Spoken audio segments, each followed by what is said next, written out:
अस्सलामुअलैकुम dear friends आप मेरे चैनल पर पहली बार आए हैं तो मेरे चैनल को ज़्यादा से ज़्यादा सब्सक्राइब करें, लाइक शेयर और कमेंट करें। सब्सक्राइब करके प्लीज़ मुझे सपोर्ट करें और बेल आइकन का बटन दबा दें ताकि आने वाली वीडियो की नोटिफिकेशन आप तक पहुंच सके। शुक्रिया।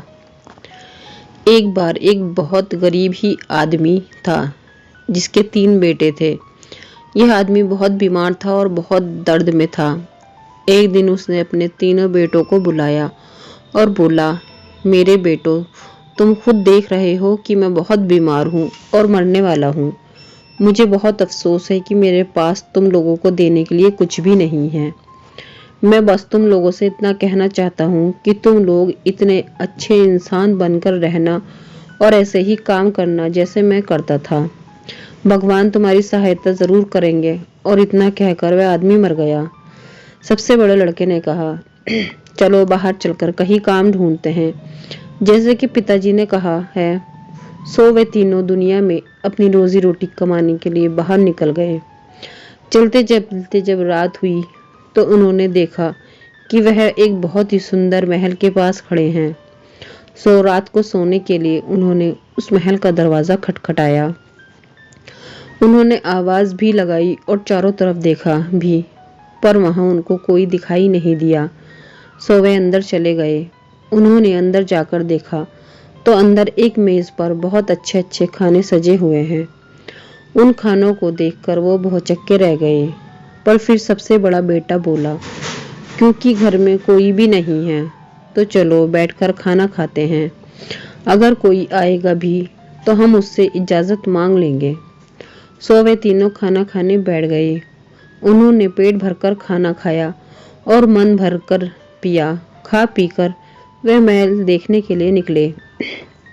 घूमते घूमते वे एक कमरे में आए जिसमें एक पलंग बिछा हुआ था और उसके ऊपर फूलों की माला पड़ी हुई थी। फिर वे एक दूसरे कमरे में आए, उसमें भी एक पलंग था और उसके ऊपर सोने की पत्तियों का सिरहाना लगा हुआ था। लड़कों ने आपस में कहा, ऐसा लगता है कि ये पलंग हमारे लिए ही लगे हैं, सो इन पर सोया जाए। उन्होंने अपने अपने सोने के लिए एक एक कमरा चुन लिया। सबसे बड़े लड़के ने कहा, ध्यान रखना कि तुम लोग यहाँ से जाने के लिए सुबह सवेरे जल्दी ही उठ जाना। मैं यहाँ से जाने के लिए किसी का इंतज़ार नहीं करूँगा। सुबह को सबसे बड़ा लड़का काफ़ी जल्दी उठ गया और किसी से बिना कुछ कहे ही वहाँ से चला गया। हालांकि यह उसके लिए कुछ अजीब सी बात थी, क्योंकि वह ऐसा कभी करता नहीं था। जब बीच वाला लड़का उठा तो वह अपने बड़े भाई के कमरे में उसको देखने के लिए गया। वहां जाकर उसने देखा तो वह तो वहां था नहीं। वह वहां से चला गया। सो वह भी तैयार हुआ और वह भी घर छोड़कर चला गया। सबसे छोटा भाई काफी देर तक सोता रहा और जब वह उठा तो उसने देखा कि उसके दोनों भाई तो पहले ही जा चुके हैं। फिर उसने देखा कि मेज पर नाश्ता लगा हुआ है तो उसने नाश्ता किया और बाहर देखने के लिए खिड़की पर जा खड़ा हुआ। उसके सामने बहुत सुंदर बागीचा था। उसको लगा कि उस बागीचे को जोकर देखना चाहिए। सबसे छोटा भाई, जिसका नाम सैंड्रेरोन था, एक बहुत ही सुंदर नौजवान था। जब वह बागीचे में घूम रहा था तो उस रास्ते के आखिर में जिस पर वह चल रहा था उसको एक बड़ा सा तालाब दिखाई दे गया। उस तालाब में पानी की सतह के ऊपर गर्दन तक एक सुंदर लड़की का सिर निकला हुआ था जो बिल्कुल भी नहीं हिल रहा था। सैंड्रीनो आश्चर्य से बोला, आप यहाँ क्या कर रही हैं? लड़की ने जवाब दिया, तुम तो भगवान के भेजे हुए नौजवान लग रहे हो। मैं सोने के 3 पहाड़ों की रानी हूँ।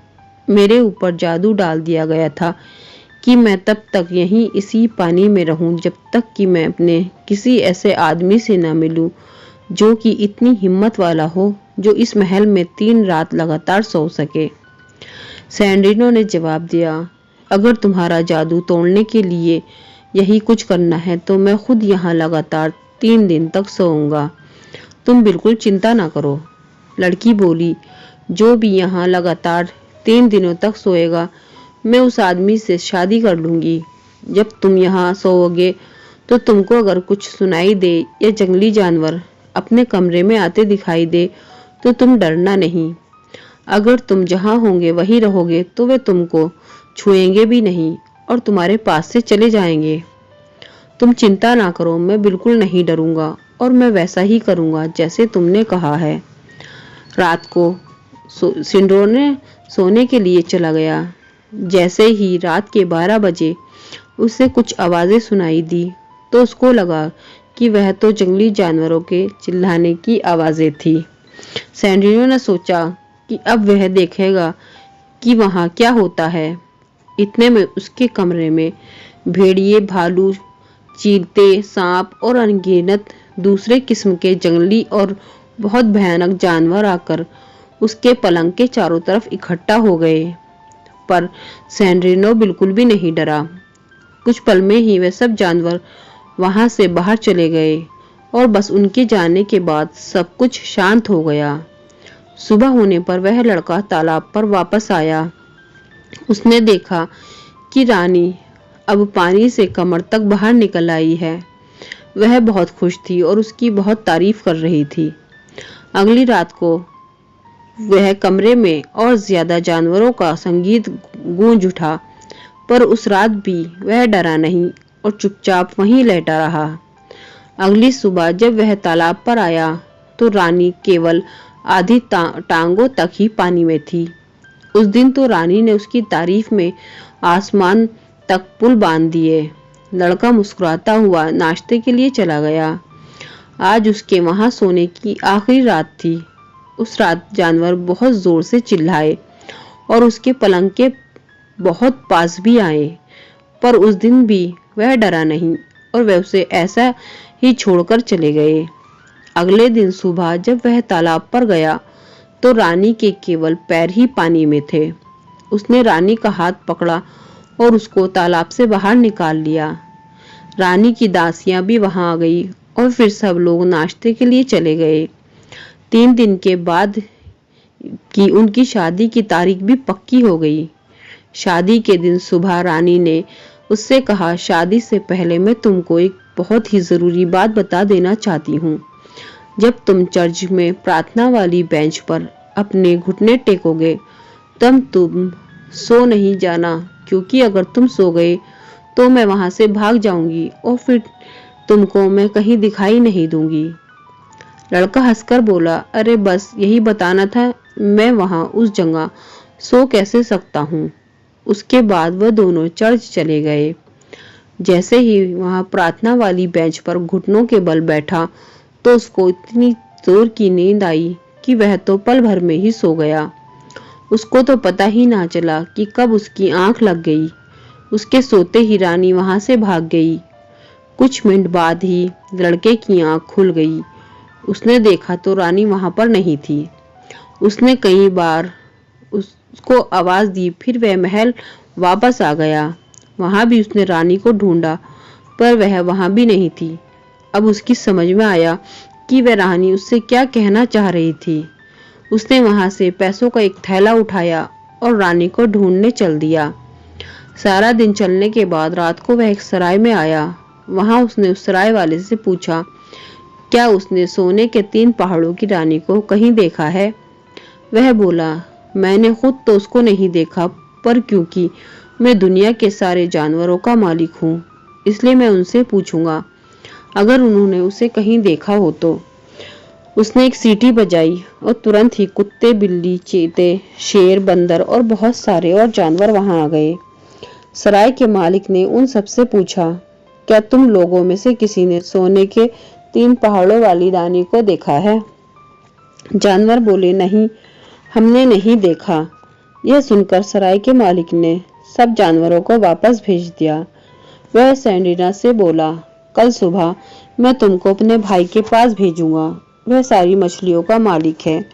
वहां जाकर तुम उससे पूछना कि उसकी मछलियां क्या कहती हैं। अगली सुबह उसने सराय के मालिक को पैसों का एक थैला दिया और उसके भाई के घर चला गया। जब सराय के मालिक के भाई ने सुना कि सैंड्रिनो को उसके भाई ने भेजा है तो उसने उसको अपनी सराय में बुलाया और उससे कहा कि अगर वह वहां थोड़ा सा रुके तो वह अभी अपनी सारी मछलियों को बुलाता है और उनसे पूछता है कि अगर उनमें से किसी ने उसे देखा हो तो। उसने भी एक सीटी बजाई और सब तरह की मछलियां वहां आ पहुंची। पूछने पर कि क्या उन्होंने सोने के 3 पहाड़ों की रानी को देखा है, उन सब ने भी एक आवाज में कहा कि उन्होंने तो उसको नहीं देखा। यह सुनकर उसने उन मछलियों को वापस भेज दिया और उससे कहा, कल तुमको मैं अपने दूसरे भाई के पास भेजूंगा। वह चिड़ियों का मालिक है, शायद किसी चिड़िया को उसकी खबर हो, उसने देखा हो। अगले दिन वह लड़का बड़ी बेसब्री से इंतजार करने लगा। जैसे ही सुबह हुई, उसने उस भाई को भी पैसों का एक थैला दिया और वहां से चल दिया। चलते चलते वह तीसरी सराय में पहुंचा। वहां के मालिक ने कहा, मैं अभी तुम्हारा काम करता हूँ। वह कहकर उसने भी एक बार सीटी बजाई तो दुनिया भर की सारी चिड़िया वहां आ गई। बस उनमें से एक चिड़िया, एक गरुड़, गायब था। सराय के मालिक ने दूसरी सीटी बजाई। तब वह आया और बोला, अफसोस, मुझे थोड़ी सी देर हो गई। मैं राजा मरोन के दरबार में एक दावत में गया हुआ था। वहां वह सोने के 3 पहाड़ों की रानी के साथ शादी कर रहे हैं। यह सुनकर तो लड़के की सब उम्मीदें खत्म हो गई। पर तब सब चिड़ियों के मालिक ने उससे कहा, तुम दुखी ना हो, हम इसका भी कोई ना कोई रास्ता जरूर निकालेंगे। उसने गरुड़ से पूछा, क्या तुम इस नौजवान को राजा मरोन के दरबार में ले जा सकते हो? गरुड़ बोला, मैं इसको अभी ले जाता हूँ, पर मेरी एक शर्त है कि जब भी मैं पानी मांगूंगा तो यह मुझे पानी दे, जब भी मैं रोटी मांगू तो यह मुझे रोटी दे, और जब भी मैं मांस मांगू तो यह मुझे मांस दे, नहीं तो मैं इसको समुद्र में फेंक दूंगा। उस नौजवान ने 2 टोकरी भरकर रोटी रखी और 2 डिब्बे भरकर पानी रखा और 2 पाउंड मांस रखा। सैड्रिनो को जब यह सब लेकर वह गरुड़ हवा में उड़ चला। रास्ते में गरुड़ की हर चीज की मांग तुरंत ही पूरी कर दी गई, पर मांस खत्म हो चुका था और उनको तो अभी समुद्र पार करना था। सो अगली बार गरुड़ ने जब मांस मांगा तो लड़के को कुछ तो सोच नहीं सका। उसने अपनी टांग का मांस काटकर उसको खिला दिया। रानी ने उसको पहले से ही जादू का एक मरहम दे रखा था। मांस काटने के बाद उसने वह मरहम अपनी टांग पर लगा लिया तो उस मरहम से उसकी टांग तुरंत ही ठीक हो गई। गरुड़ को उसको सीधे रानी के कमरे में ले गया। जैसे ही उन दोनों ने एक दूसरे को देखा, वे एक दूसरे से खुशी के मारे लिपट गए। फिर दोनों ने एक दूसरे से अपनी कहानी कही। रानी ने लड़के को राजा के पास ले गई और उसको अपना बचाने वाला और दूल्हा कहकर उसका परिचय कराया। राजा ने भी सोचा कि यह नौजवान तो उसकी लड़की के लिए बिल्कुल ठीक दूल्हा है। सो उसने उन दोनों की शादी की घोषणा कर दी और शादी की तैयारियां शुरू हो गई। दोनों की शादी हो गई। शादी की ये तैयारियां और खुशियां 1 महीना और 1 हफ्ते तक चली। शादी के बाद वे दोनों खुशी खुशी रहने लगे। फ्रेंड्स, आपको मेरी कहानी पसंद आई है तो मेरे चैनल को सब्सक्राइब करें, लाइक, शेयर और कमेंट करें। शुक्रिया। अल्लाह हाफिज।